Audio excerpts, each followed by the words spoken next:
After the April 25 event, of the 7 Politburo Standing Committee members, other than Jiang Zemin, all were against the persecution campaign.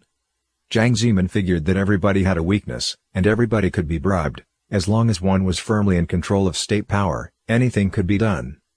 Li Lanqing's son had been cleared of 1 billion yuan lawsuit by Jiang Zemin, which was used as leverage by Jiang to force Li Lanqing to join his side. On June 10, 1999, a group or organization headed by Li Lanqing was formed, thus gaining the name 610 Office.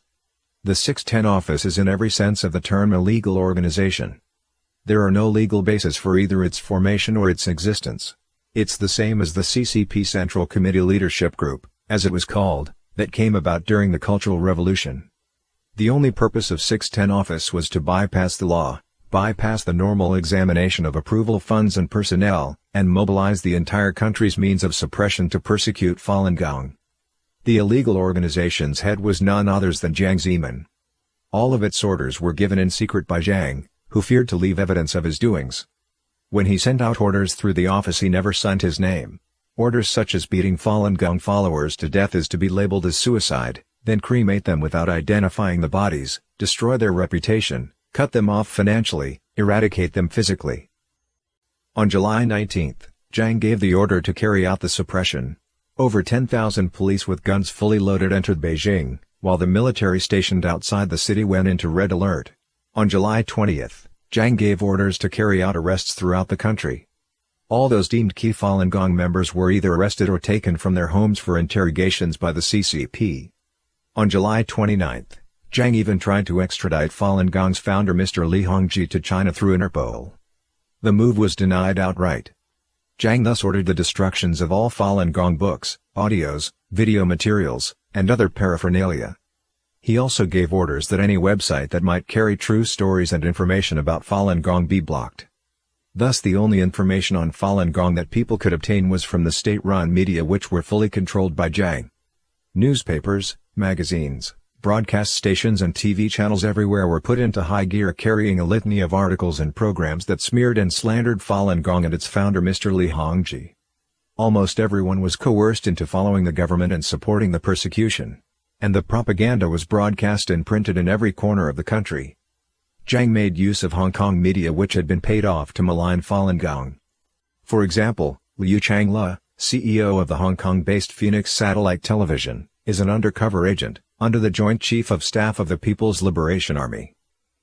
From early morning on July 20 on, great numbers of Falun Gong practitioners poured into Beijing to voice their grievances, file petitions with government leaders, and assert their legitimate right to practice Falun Gong. Jiang continued to insist that the most severe and extreme measures be used in dealing with those of Falun Gong who petitioned higher authorities. Measures including fine, imprisonment, removal from jobs, the punishment of family and implicating one's work unit. In the several months after that, the numbers of Falun Gong practitioners who gathered to petition leaders in various districts of Beijing reached upward of 300,000. While around 700,000 came forward to petition on behalf of Falun Gong in Beijing suburbs, with many stayed in the area for a prolonged period. What Jiang had found hard to understand was that the Falun Gong practitioners, who continued to petition and demonstrate, were not swayed by any of his measures. Jiang just could not fathom that there are people in this world who would not give up their beliefs for material gains and ease. The conviction held by Falun Gong followers also made Jiang envy Falun Gong's founder Mr. Li Hongzhi. This only spurred Jiang's eagerness to suppress Falun Gong. On the day the persecution in China began, Mr. Li Hongzhi made a public statement calling for support and help of governments around the world, international organizations, and kind-hearted people, asking for help resolving the crisis unfolding in China. He expressed a wish that the Chinese government and its leaders would not consider Falun Gong practitioners as enemies. Over the next several days, Mr. Li talked with reporters from various countries stating and restating that Falun Gong did not pose a threat to any political regime, and instead could only benefit a government, a country or a people. Mr. Li's words clarified the truth to many people overseas who were confused about Falun Gong. On October 26, 1999, a dozen-plus Falun Gong practitioners had made through layers of police surveillance, and had held a press conference in a hotel in a suburb of Beijing. They told international reporters of their experiences doing Falun Gong, and of the physical and spiritual good it brought them. They also discussed the reality of brutal suppression they faced in China. Many reporters who were stationed in Beijing attended the press conference and reported accurately. Jiang was in France at the time. Upon learning the news he screamed, "Tell Luo Gong to resolve this immediately.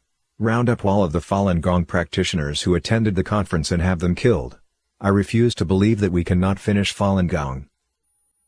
In the year that followed, most of those who attended the conference were sentenced to prison, put in forced labor camps, or had gone missing. 2 people, Ding Yan and Tsai Ming-Tao, are known to have been killed.